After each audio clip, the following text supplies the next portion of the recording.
What's up, everybody? Welcome back to my channel. Welcome if you're new. I hope that you all are doing well. In today's video, we are going to be reviewing Here I Am by Jonathan Safran Foer. I never really learned to say the name, so sorry if I butchered that. If you have never seen my face before, hi, my name is Mangi. Please make sure to hit the subscribe button to join the family, and make sure to hit the notification bell so you get notified whenever I upload. And without any further ado, we're going to hop right into today's video. So before we start with the actual review, I just want to preface that this book was very difficult for me to read. It was a very painful read.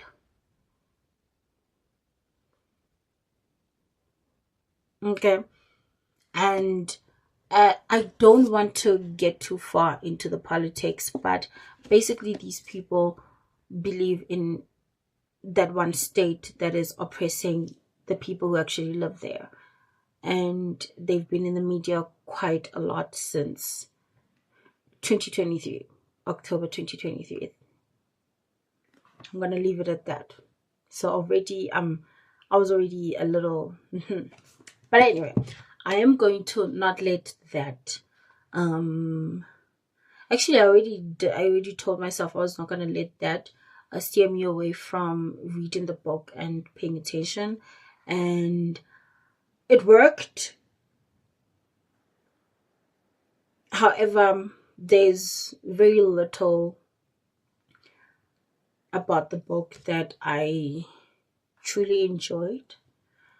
On the same, like, even with just the storyline, without them and without the politics that have come up, it was really still quite a difficult thing to read, and I am going to talk about it. However, you know what? It was a difficult and painful read, but it was very, very, very insightful. Not gonna lie, I'll give it that. Very insightful. I think Mr. Foer here did a good job with the other aspects of this book, or like kind of like the main aspects of this book. He did a very good job with that, and 10 out of 10 for him as a human being, I guess. I read this book from the 17th of November to the 21st of December, and it was difficult getting through the book. I would sometimes go days without picking the book up because I just couldn't. I just did not enjoy it as much. And I want to say that I felt worse about this book than I felt about Everything Must Go by Elizabeth Flock, which also took me quite some time to finish. As a matter of fact, I even made that one vlog where I was like, the book just won't let you finish. And I think I ended up enjoying the storyline of that book more than I enjoyed the storyline of this book. This book was difficult to read, and I was just like, I beg your finest pardon.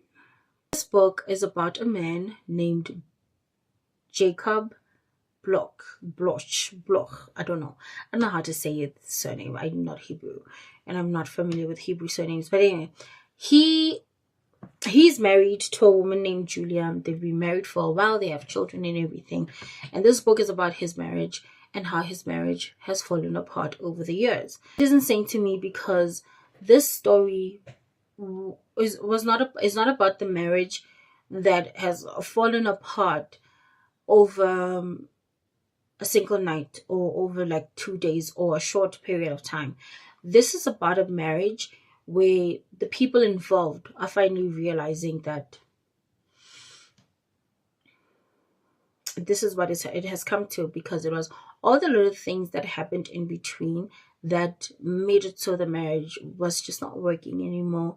And in the end, of course, the man especially, he's feeling very remorseful about it, but what's done is done, and there's no going back. So my favorite thing about this novel was that, as much as I said that it was a painful read, I think it was also very insightful and kind of solidified some of the things that I've learned about marriage over the years, just talking to married people, hearing married people talk about their marriage, and just from observing. And that is that marriage does not solve problems, you know. And something that I liked about this book is that it asked the question, what does it mean to show up? And I kind of I'll touch on that a little bit later on. But I thought it was a very big thing because so many people think being physically in a place or in a space with someone means or translates to you being present, which is not the case in a lot of spaces. You have to be emotionally, mentally present in order for you to truly be there for somebody, and not just be in the same vicinity as them. That does not count. And unfortunately, this is the downfall of their marriage. These people coexisted but were not truly present, especially with one another, especially on the guy's side. I really had a lot, and I like to give people the benefit of the doubt, and I tried to give him the benefit of the doubt, but in the end, it just did not work because I was like, nah, now you're an op for real. I tried to give you chances. I tried not to be biased. I tried not to attach stereotypes to you as a man, because of course, more often than not, it's a man who's doing these things. And I tried, but it just didn't work, because that is who he was as a character. That's who he was, and sad. But this book explores marriages, long-term marriages specifically, and the resentment and the disappointment that is built and or experienced, and the lack of intimacy that exists years into the marriage. And I truly enjoyed that, because I remember watching this one episode of Blackish. I can't remember which episode it was or even which season it was, but there was a time when Bo and Andre were going through what seemed like a divorce. They were going through a separation, and their counselor, their counselor talked about how a marriage is like the main dish, and how the main dish can be left aside for a while you focus on other things in life. You focus on your job, you focus on your children, you focus on all these various things. And a lot of the times for people, especially people with children, they tend to forget about the marriage. They tend to forget to feed the relationship or to still date one another in a sense. And I feel like the entire time I was reading this book, and I was like, that's exactly what happened. They neglected their marriage. They focused on other things. They did all these things right, basically, but forgot to focus on their marriage, because I guess in their minds it was like, I just need to get X, Y, and Z done. And they forgot to be married. They forgot to be one another's love, basically. It was kind of sad. I think I cried watching that episode. I think it was an episode or two where things were falling apart on Blackish. I cried. I cried watching that. I did not cry reading this book, because I think I was very pissed off. I was more pissed off than I was sad about this book. Oh, like the characters in this book, I was really pissed off. I was very angry with them. I was just like, what are you? Are you 2-year-olds? What is wrong with you? But anyway, that's just me. This book also explores parenthood, that is not just a love, right? But love that is mixed in with fear, mixed in with guilt, and a lot of questioning, basically. So the entire time I was reading this, I really felt like these people were not truly good parents. And I say this as somebody who's been the child and never been the parent. It felt to me like they were not good parents. And I was saddened, because I recognized the way that the parents were acting. And I think a lot of us have experienced similar things with our parents. One of the examples that I can think of, the oldest child is accused of doing something wrong, and he swears up and down that he didn't do it. I don't think I remember for sure whether he did it or not, but the way that the parents were kind of like forcing him to just admit guilt to this thing, whether he had done it or not, and just apologize for it. It broke my heart, because I can't imagine how alone this child is feeling, where he's trying so hard to talk to his parents and say, hey, listen, no, I didn't do this. and everybody else is just, and the parents are just like, you got to apologize. You got to apologize. Just have to apologize to get it over and done with. It felt to me, and I was glad that the child didn't do it, um, because it felt to me like they were building this person the wrong way, basically. And I think a lot of us, myself included, grew up in an environment like this where any adult or anyone who's accusing you of something is automatically right and you have to apologize, and your parents don't listen to you. Your parents don't hear you out. As a child, this happened a lot, to a point where I built so much resentment as in those years, that it was just insane. It was just insane. Like, believe me when I tell you things. Listen to me when I tell you things. And I don't know. I don't know. It was kind of difficult reading that. And I was very mad at the parents. I was like, who the heck do you think you are? Listen to your child. Listen to your child. Talk to them nicely. I feel like if they had talked to the child like an adult, if he had done the thing, he would have admitted it immediately and just apologized. But they were being forceful, and he was just like, I didn't do it. I really did not do it. And the parents were just like, yeah, you got to apologize. Yeah, it's fine, but you got to apologize. And it was all because they wanted to get something that they were desperate to get, that the child did not even want in the first place. It was just insane. I hated the way that they were parenting these children, and I hated the way that their marriage was. I hated the way they were towards one another. It was just crazy to me. It was crazy to me. I was just like, nah, wrap it up. Wrap it up. These children, CPS, call CPS, call Child Protective Services and take them into foster care or whatever, because it felt to me like they were not fit to be parents in that state. Like, they needed to take some kind of courses or like classes or something where it could get them better and then be better parents to this child of theirs, because truly they were failing. They were failing at it, and I don't normally point out how parents are failing at parenting, because I've never been a parent before, but these parents were dang failing. They were failing their children, they were failing themselves as individuals, they were failing one another as spouses.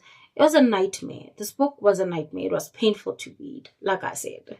And the thing that I absolutely hated, especially for the boys, their children, they have 3 sons, was how disconnected everyone was. Like, everyone was in the same room and it was just a nightmare. Like, nobody was truly there. Like, people were physically in the same room, in the same vicinity, in the same house, but they were never truly there. And it broke my heart for all of them in this case, because I feel like you're not living if you are not, feel like you're not living if you're not stopping to connect with the people around you. It was a nightmare. It was very mechanical. The entire life was very mechanical. They were just going through the motions, doing whatever it is that they needed to do, but they were not truly, truly into it. They were not truly passionate about anything. And yeah, no, it broke my heart. My heart broke for the children. My heart broke for them as well, because they're not connecting. They don't know one another. And even their opinions differ so much. And not only do their opinions differ, but they don't even think properly as adults, you know? The next theme is identity and faith. So this guy, Jacob, is struggling within himself about his faith. So he was born into a Jewish family. He was Jewish. He was practicing Jew, but he was also kind of skeptical, kind of questioning the things that are happening, and that mirrored so much how he viewed his role as a parent, because he felt, so yeah, that Jacob was just had conflicting feelings about having been born into a Jewish family and being a practicing Jew.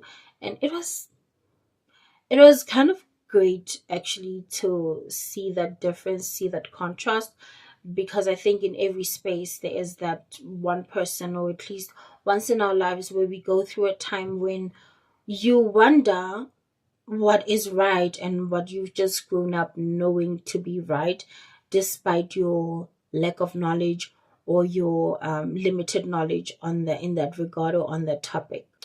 And now they, like I said, this book is set in it's set in the US, but they talk a lot about what happens in that one state that I talked about, and their perceived conflict that is happening, I guess, or occurring in that area is is mirroring the turmoil that this man is going through, him and his wife, right?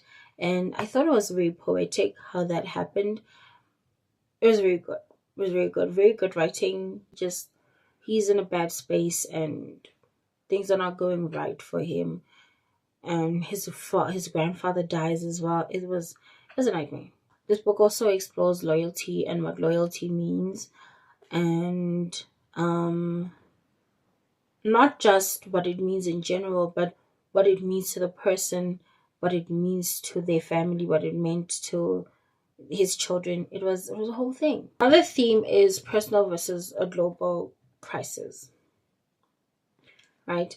So, like I said, everything that is happening within the home is mirrored very heavily in the kind of things that are going down in that one state or where they're from.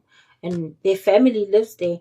And it is very, very painful to see like what people were going through then. And I felt bad for him because here he is facing this huge thing, this huge problem where his marriage is falling apart, but also so many of the people that he knows are also struggling, are also in a position where they're not doing okay because of what happened. It was a whole thing. So something that I appreciated about this book was very heavy, first of all, very heavy and very raw, with a little bit of comedy woven into it. However, I don't think there was a lot that I found funny. This book is very reflective. It feels almost as if we're getting to read multiple diaries in the family, like different people, saying different things, thinking different things, or sometimes even thinking the same things, and it was a little insane. And this book is less about getting answers and more about asking uncomfortable situations and allowing yourself to sit in it, which I think is a very important thing and something that is very lost, because I think now we we don't want to ask the uncomfortable questions a lot of the times, and if we do ask the uncomfortable question, we are almost immediately looking for answers or looking for ways to mask it, which is crazy because I'm talking about this right now. Earlier today I was thinking about how often we mask things that we don't agree with, or mask things that we want to talk about but feel that we really can't talk about them. Funny. Finally, onto my favorite part of every video, of each one of these videos, and that is the core message. So today's core message is that love and identity are not passive. You need to be present. You need to be present for those to develop. You need to be present for those to be withheld, basically, or like kept up with. You need to constantly and consistently be present. And now I remember this one scripture that talks about how loving somebody is to lay your life down for them. And I think that's something that was not happening in this marriage. That was not something that was happening in this book. People were not truly loving one another, and it was crazy to me. It was absolutely insane to me, and I felt bad for them, especially the woman, because I felt really bad for her because the guy was the one, more often than not, who was the instigator. So they require presence. You being present with someone, you being there for them. That is how you love them. That is how you build identity and all these things. And that was really lovely. But anyway, you guys, Thank you for tuning into today's video. Make sure to hit the subscribe button to join the family and hit the notification bell so you get notified whenever I upload. And make sure to follow me on Instagram and on TikTok at _smangela_, and make sure to check out my Goodreads as well. Let's hope that next year I can read more books than this. However, I'm going to keep my goal at 12, I think. I don't know. We'll talk about it in the new year. Anyway, I think you guys are going to be seeing this in the new year. Today is the 29th of December. My birthday is on the 31st. I'm so excited. But you guys will be seeing this in the new year. Thank you guys so much for tuning in. And thank you for this wonderful year that you guys have allowed me to have. I love you all so much, all the way to the moon, around the sun, and back again. Bye. Happy New Year.